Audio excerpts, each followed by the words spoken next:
Chicos, chicas, terminamos hoy con este tercer video resumen, lo que es el repaso general de la oración simple y de los complementos.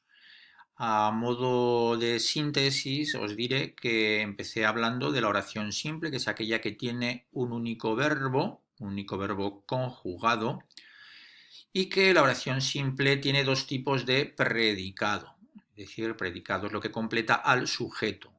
Bien, el predicado puede ser nominal si aparece con un verbo que tiene función de cópula, un verbo copulativo, como ser, estar o parecer, o bien puede tener el sentido de predicado verbal cuando el verbo no es ni ser, ni estar, ni parecer. En este caso aparece pues con una serie de complementos que llamamos verbales, que dependen del verbo y que pueden ser de diferentes tipos, respondiendo a cuestiones que podemos hacerle al verbo. Si decimos qué, pues lo que obtendremos será el objeto directo, el complemento directo. Si decimos a quién, lo que encontraremos será el objeto indirecto, el complemento indirecto. Las dos formas de llamarlo tiene objeto directo, objeto indirecto, complemento directo, complemento indirecto. Luego también hablé de un complemento llamado suplemento o complemento de régimen, que es una especie de complemento directo, pero que tiene una preposición obligatoriamente, porque hay verbos que para completar su significado necesitan una preposición. Por ejemplo, el verbo confiar en algo o en alguien, o preocuparse de algo o de alguien, o quejarse de algo o de alguien, arrepentirse de algo o de alguien, etc. Es decir, todos estos verbos, como veis, necesitan una preposición para completar su significado. Este era, como os digo, el complemento de régimen también llamado suplemento. Voy ahora con dos tipos de complementos que no hemos visto hasta ahora y que son también importantes. En primer lugar, el complemento circunstancial.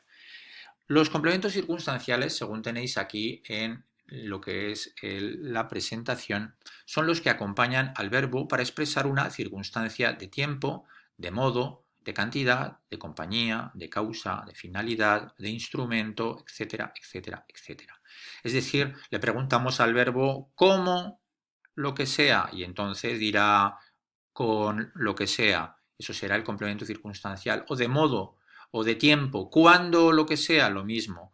O el lugar, donde, y aparecerá en, o lo que sea. Cantidad, lo mismo, compañía. Es decir, una serie de preguntas que le hacemos al verbo para saber circunstancias que rodean a la acción expresada por este verbo principal.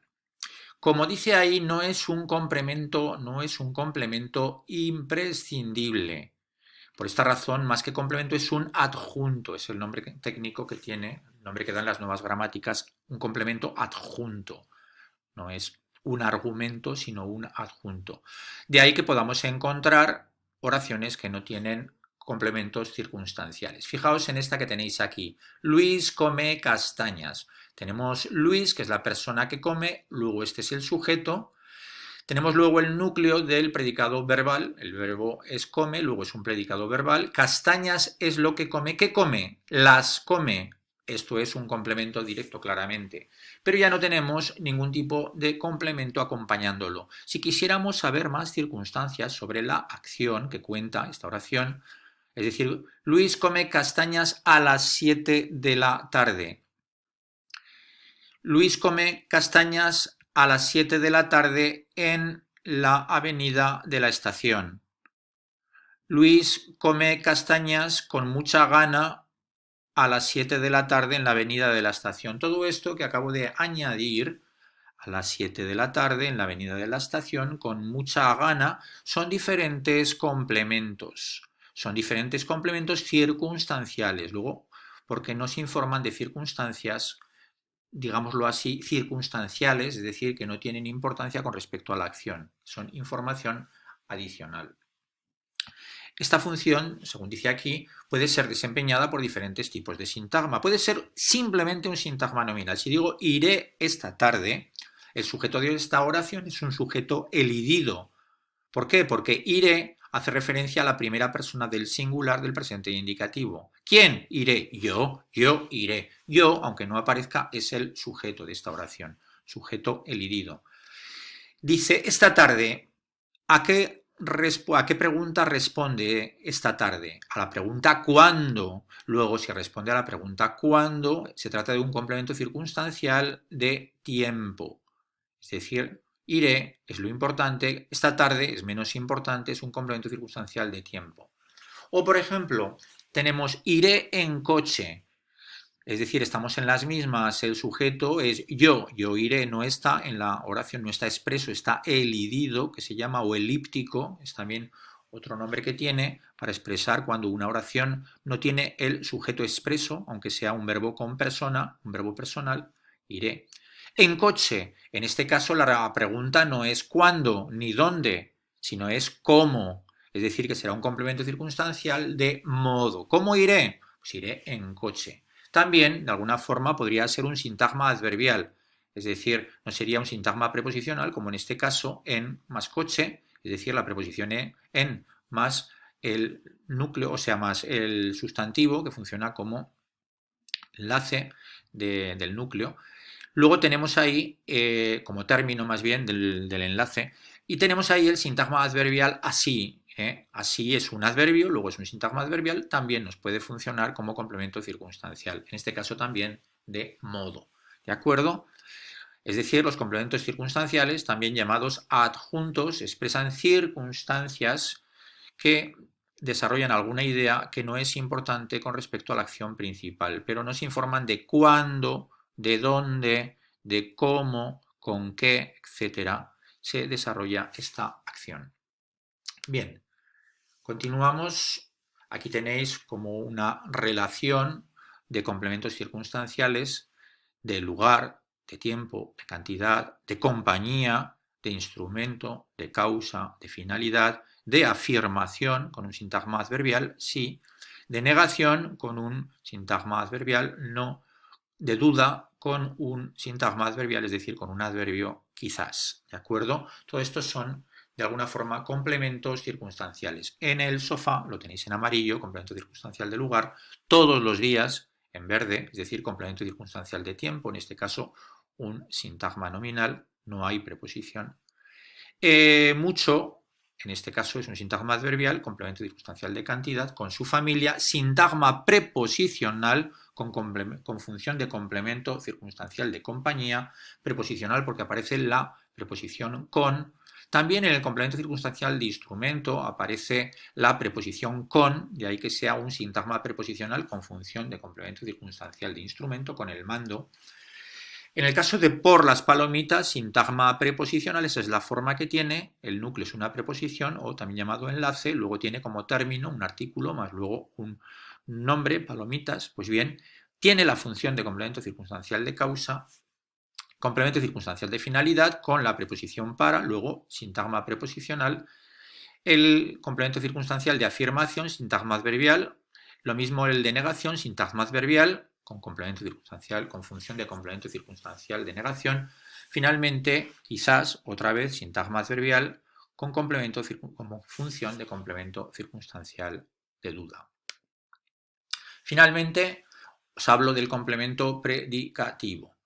El complemento predicativo aparece únicamente en predicados verbales, es decir, no aparece en predicados nominales. ¿Por qué? Porque el complemento predicativo es el equivalente al atributo de los complementos nominales. Es decir, de los predicados nominales. Si un predicado nominal tiene necesariamente un atributo, el complemento predicativo no es necesario, pero con algunos verbos aparece este complemento que tiene más o menos la misma función que desempeñan los atributos en las oraciones copulativas o atributivas. Es decir, de alguna forma completan el significado o bien del sujeto de la oración o bien de algún complemento que está integrado en el predicado verbal, de algún complemento verbal. ¿Cómo averiguamos que estamos ante un predicativo? Bien, porque tiene que concordar en género y número no con el verbo, sino con el sujeto, con el complemento directo de la oración simple que estamos tratando. ¿Y con qué verbo suele aparecer? Suele aparecer con verbos como nombrar, considerar y amar. Por ejemplo, aquí tenéis dos casos claros. Nombraron delegada a María Luisa. Aquí tenéis como delegada es como una especie de atributo, solo que depende de un verbo predicativo, nombraron. De ahí que esté delegada que concuerda con María Luisa, que es el objeto directo, sintagma preposicional con función de complemento directo. Delegada es femenino singular, María Luisa evidentemente es femenino singular, un nombre propio. Pues bien, esto es delegada, es un sintagma adjetival porque delegada es adjetivo, la forma, la función que tiene es de complemento predicativo. Lo mismo sucede en este caso con el sujeto de la oración. Mis padres llegaron cansados. Tenéis que el sujeto es mis padres, aparece un verbo que no es copulativo, el verbo llegaron, no es ni ser, ni estar, ni parecer, y aparece la palabra cansados, que también es un adjetivo, un sintagma adjetival, y tiene también la función de predicativo porque expresa una cualidad, califica, en este caso, al sujeto. Fijaos que si esta oración, mis padres llegaron cansados, fuera una oración copulativa, es decir, si tuviera un predicado nominal, diríamos mis padres están cansados. Mis padres parecen cansados. Mis padres son cansados. Bueno, esto no sería muy correcto. Más bien están o parecen cansados. En este caso tendríamos que analizarla de la siguiente forma. Mis padres seguiría siendo el sintagma nominal sujeto, forma sintagma nominal, función sujeto. Y el verbo estar o parecer no diríamos que es el verbo, sino que pondríamos debajo cópula, porque eso es una cópula, un enlace, un vínculo, y luego en cansados pondríamos sintagma adjetival, porque la forma es la misma, pero en vez de poner predicativo, lo que pondríamos sería atributo. Bien, con esto he hablado de la oración simple y de los complementos. Haremos una serie de actividades, tanto de forma interactiva como formularios, para repasar todo esto y a partir de próximas sesiones entraremos ya con materia que hemos visto en clase, es decir, con la oración compuesta. Hasta entonces, muchas gracias, tengáis un buen día.